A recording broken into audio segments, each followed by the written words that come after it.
I mean, the movie quite of starts quite after where Divergent ended. How would you describe the way the character, especially your character, has to go on this one?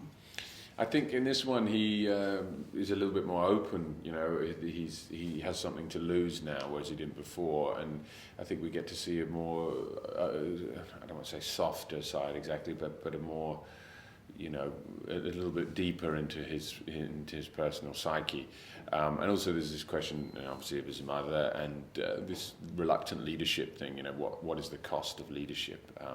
As the scene with, you know, Eric kind of attests to. What was harder for you, the physical stuff or that emotional joyride she's on in that one? I don't know that neither's harder or easier. I find that the physical stuff is sorry, I said stuff. That the physical sequences are they're exciting because they lend to a certain. They raise the stakes in a lot of ways, but sometimes they don't, and you feel a little bit like you're not committing all the way, and especially the fight sequences when you have to use firearms or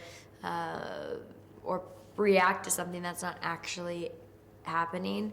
Sometimes you can feel without the music and without the dun dun dun that you're not committing 100%. Yeah. I mean, you said already it's this meeting your mother, which you believed dead years ago.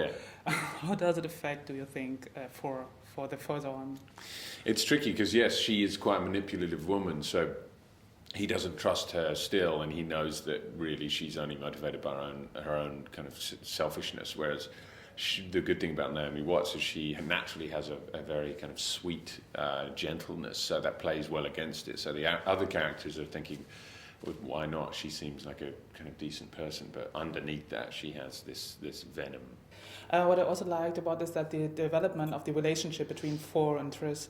How is it for you to get to know each other kind of more on doing this? Theo and I, or Thor and Triss? Both, anyway. Yeah.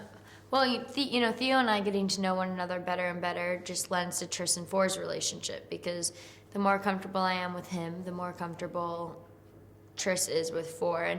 And not to say that Triss and Thor couldn't be comfortable if Theo and I didn't get along, but it definitely makes it easier when you have a teammate or a colleague who you are able to naturally trust and respect. I mean, the world we see now is, I think, darker than the first one. We see more of the world, obviously, but it's also darker and it's more tricky for them to go through.